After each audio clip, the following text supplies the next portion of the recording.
भगवान श्री राम जब माता शबरी के आश्रम में पहुंचे तो शबरी ने भगवान को देखकर इतनी भगवान के प्रेम में मग्न हो गई कि वो उसके मुख से वचन ही नहीं निकल रहा था। क्या कहें क्या न कहें वो समझ ही नहीं पा रही थी।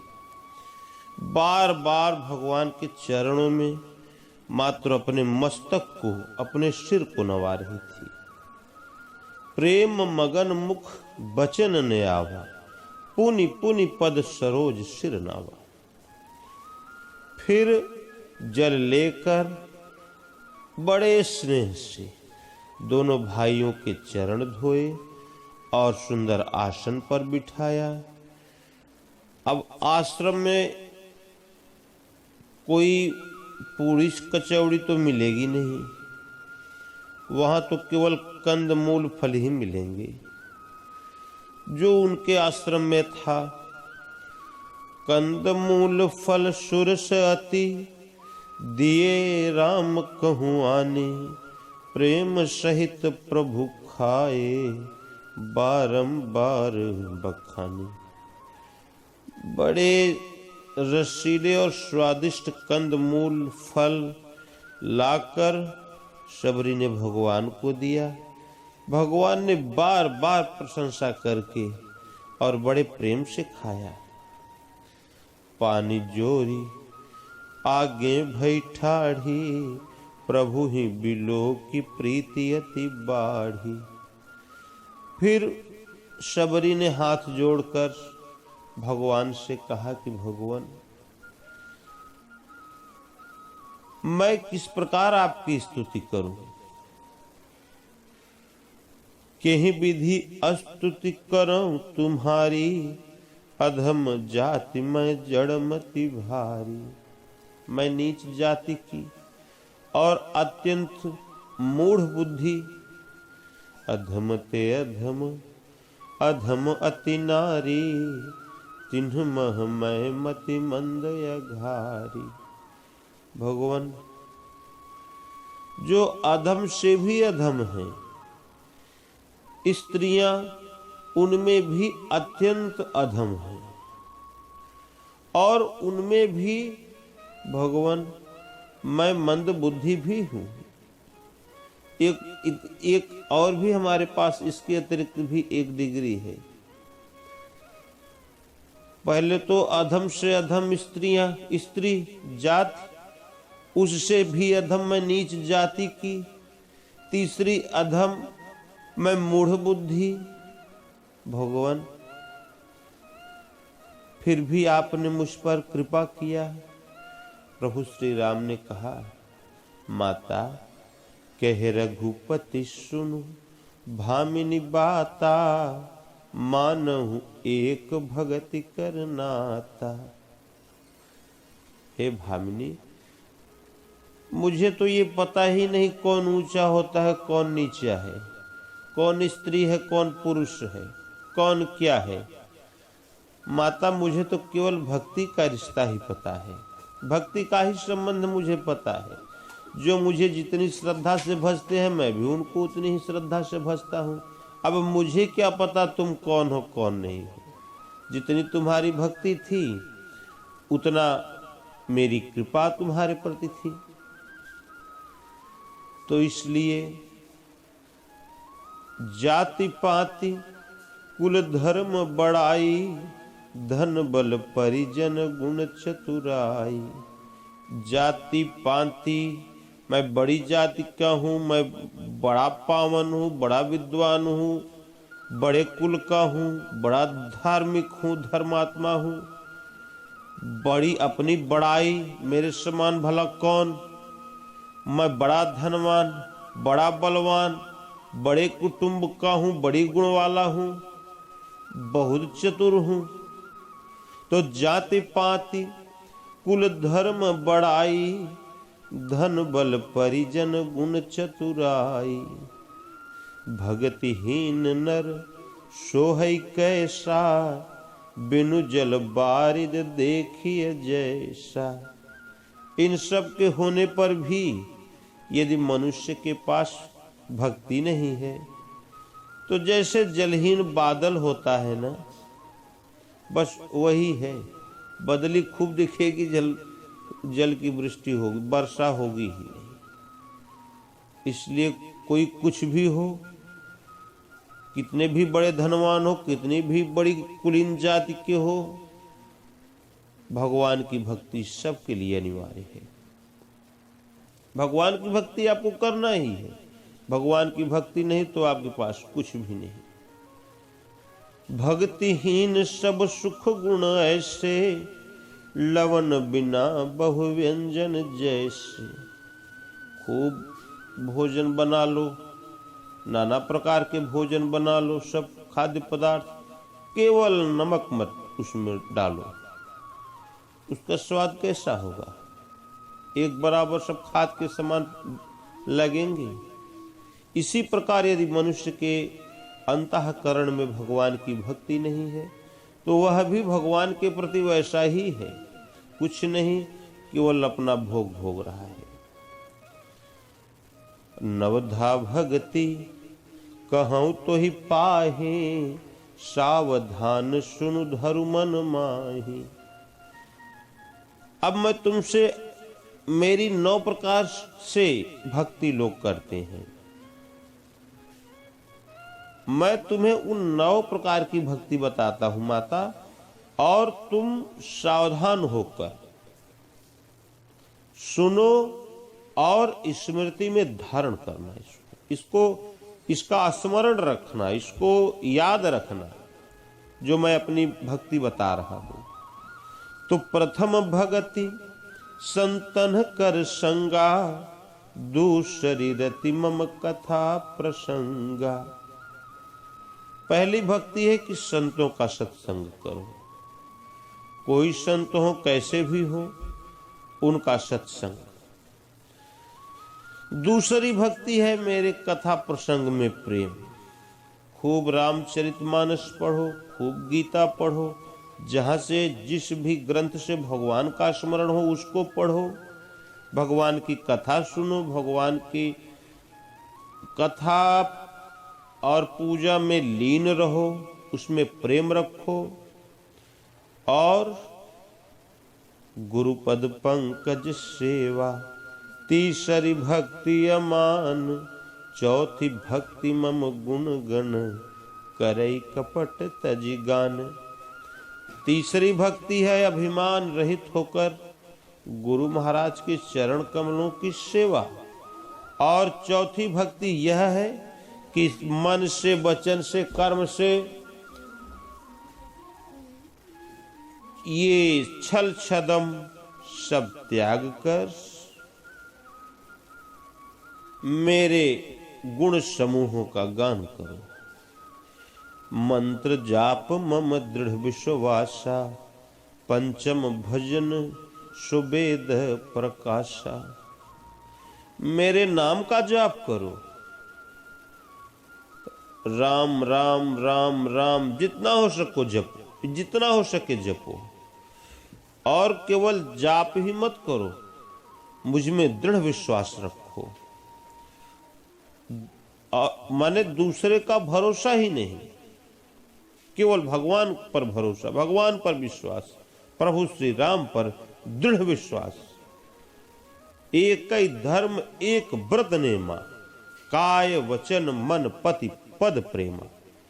भगवान के ही चरणों में प्रेम और दृढ़ विश्वास, कुछ भी हो जाए भगवान के प्रति विश्वास कभी न डिगे।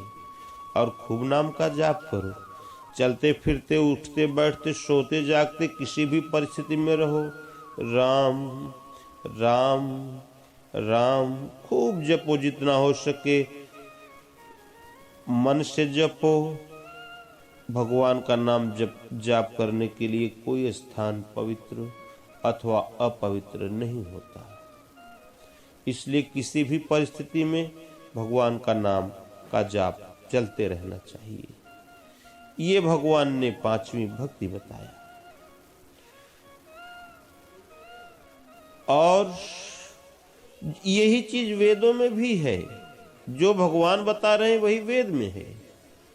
तो वेद इतना बड़ा ग्रंथ, इतना सब संस्कृत में तो है, उसको पढ़ने से बढ़िया है भगवान ने निष्कर्ष तो बता दिया आपको ना। वो वही पढ़ लो, वही भगवान की बात ही मान लो। राम राम जपो, ओम ओम जपो, खूब जितना हो सके जो अच्छा लगे एक जपो, चाहे राम जपो चाहे ओम जपो, दृढ़ विश्वास के साथ जपो और खूब जपो। छठी भक्ति, छठ दम शील, बिरति बहु कर्मा, निरत निरंतर सज्जन धर्मा। भगवान ने छठी भक्ति बताया, इंद्रियों का निग्रह। ये इंद्रियों का निग्रह ये मुंह से कहने से नहीं होता।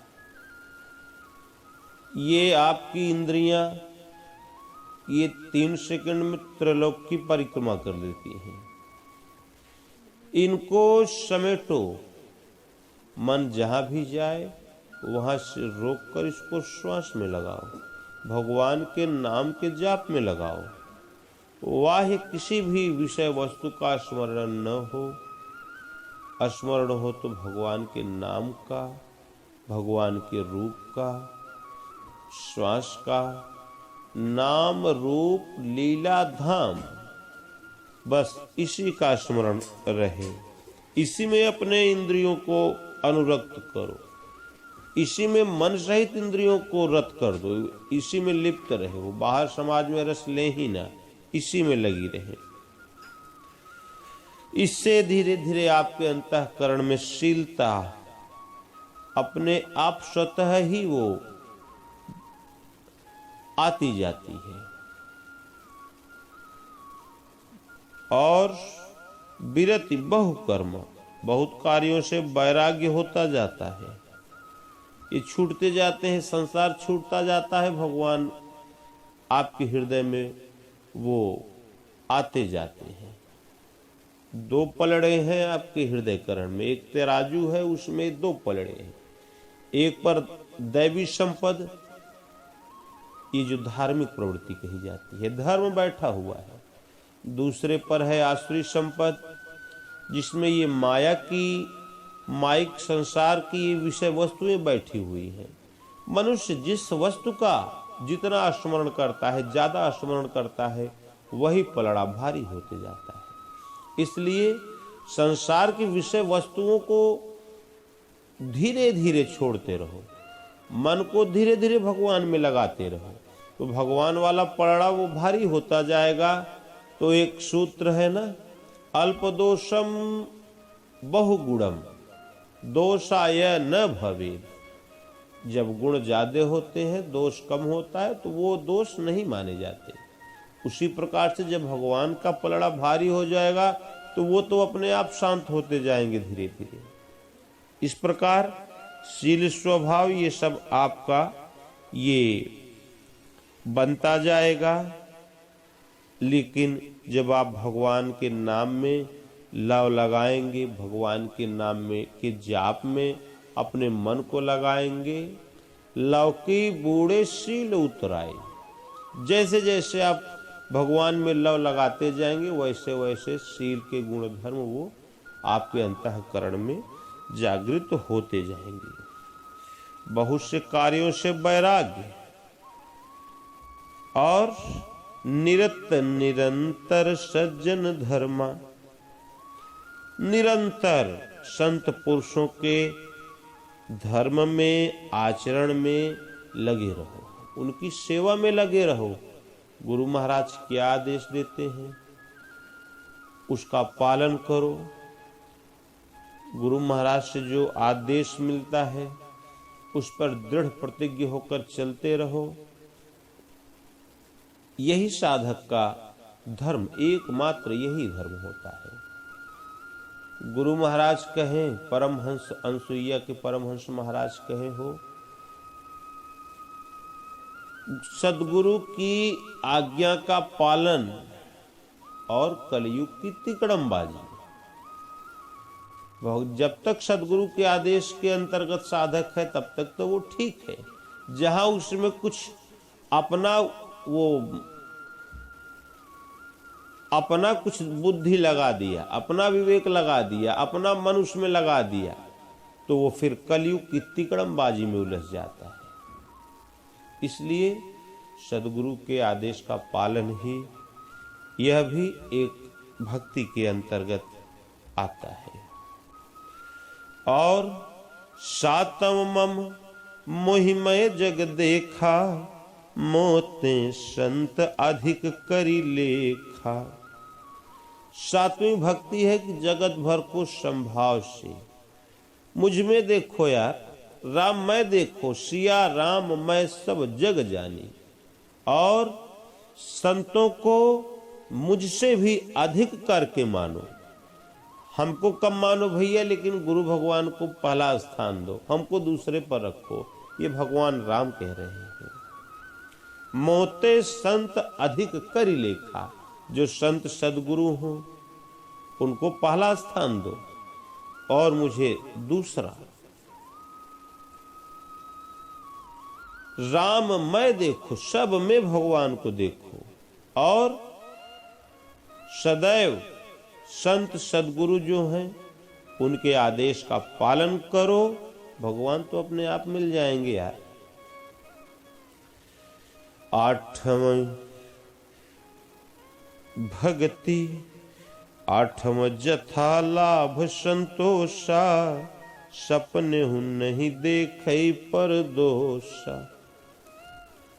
मेरी आठवीं भक्ति है, जो कुछ मिलता है उसी में संतोष करो।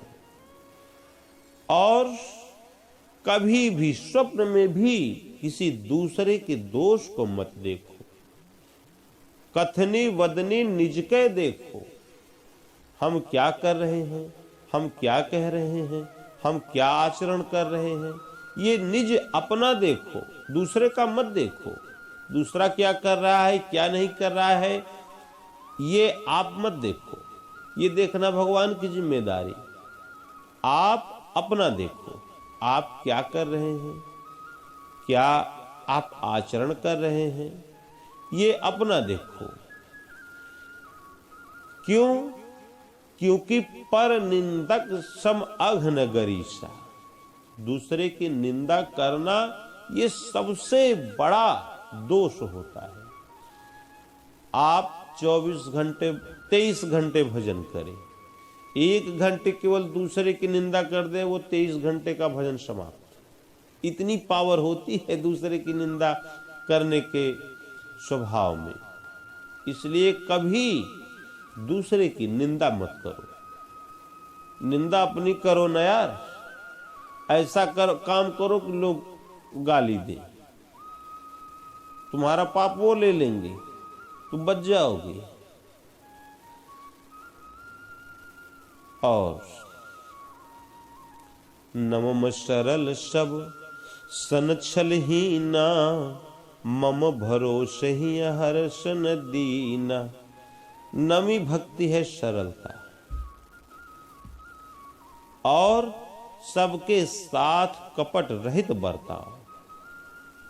मोहि कपट छल छिद्र न भावा। भगवान कहते हैं मुझे कपट छल ये सब हमको अच्छा नहीं लगता है। एकदम साफ सुथरे हृदय से रहो, तभी मुझे अच्छे लगोगे भैया। नहीं तो फिर अब का छल कपट प्रपंच रखते हो तो आप अपना देखो, हमसे मतलब नहीं है। और हृदय में मात्र एक भरोसा रखो, एक भगवान पर भरोसा रखो केवल, और किसी का विश्वास नहीं, किसी का भरोसा नहीं, केवल प्रभु श्री राम का भरोसा और दृढ़ विश्वास। किसी भी अवस्था में हर्ष और विषाद का न होना, जैसे रहो अपना मस्त रहो। ये 9 प्रकार की भक्ति, और जिनमें इनमें से एक भी होती है, वह स्त्री हो पुरुष हो जड़ चेतन कोई भी हो, सोई अतिशय प्रिय भामिनी मोरे, सकल प्रकार भगति दृढ़ तोरे। हे भामिनी, मुझे वह अत्यंत प्रिय होता है जिनमें इन 9 में से एक भी प्रकार के गुण होते हैं। और तुम में तो सभी प्रकार की भक्ति है और दृढ़ भक्ति है। जो गति योगियों को भी दुर्लभ है, वो गति आज माता तुम्हारे लिए सुलभ हो गई। मेरे दर्शन का परम अनुपम फल है यह कि जीव अपने सहज स्वरूप को प्राप्त हो जाता है। हे भामिनी, अब यदि तू गज गामिनी जानकी की कुछ खबर जानती हो तो बता दो माता। पहले तो भक्ति का उपदेश, फिर अपना भगवान लीला शुरू कर दिए। तो पंपा सरही जाहु रघुराई, तह हुई सुग्रीव मिताई। फिर माता ने बताया, भगवान आप पंपा नामक सरोवर को जाइए, वहां आपकी सुग्रीव जी से मित्रता होगी। हे प्रभु, वह सब हाल बताएंगे। और भगवान आप तो सब जानते हुए भी मुझसे पूछ रहे हैं। फिर माता सबरी बार बार प्रभु पद सिरुनाई, प्रेम सहित सब कथा सुनाई। बार बार भगवान के चरणों में माता सबरी ने प्रणाम करना शुरू कर दिया और भगवान ने माता सबरी को अपना धाम प्रदान कर दिया। तो इसलिए ये प्रश्न जो आते हैं कि रामायण में गोस्वामी तुलसीदास जी ने लिख दिया कि शंबुक जी को क्यों मार डाला, और ये ढोल गंवार शूद्र पशुनारी, और क्या क्या प्रश्न हमको तो पता ही नहीं, क्या क्या प्रश्न आते हैं। ऐसा लोग पूछा करते हैं, हम आता रहता है। हम ये नहीं समझ पा रहे हैं कि लोग शंबुक जी को क्यों अपना आदर्श बनाते हैं, वो माता सबरी और केवट को क्यों अपना आदर्श नहीं मानते।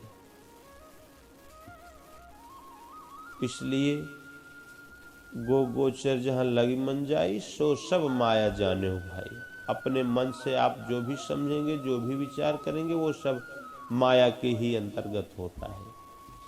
इसलिए भरोसा एक भगवान पर रखो। अरे भगवान तो अधम उदाहरण है ही यार।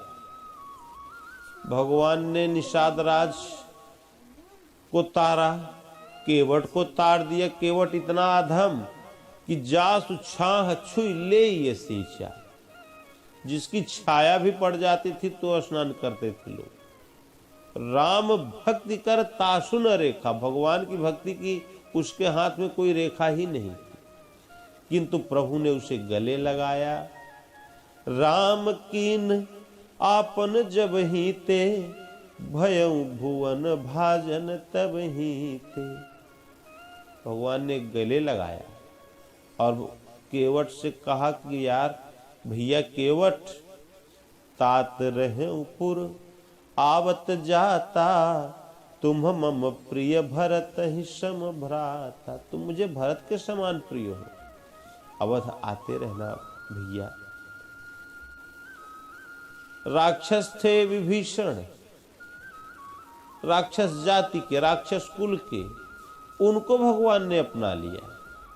माता सबरी का उद्धार किया, वाल्मीकि का उद्धार कर दिया, अंगुलीमाल का उद्धार कर दिया।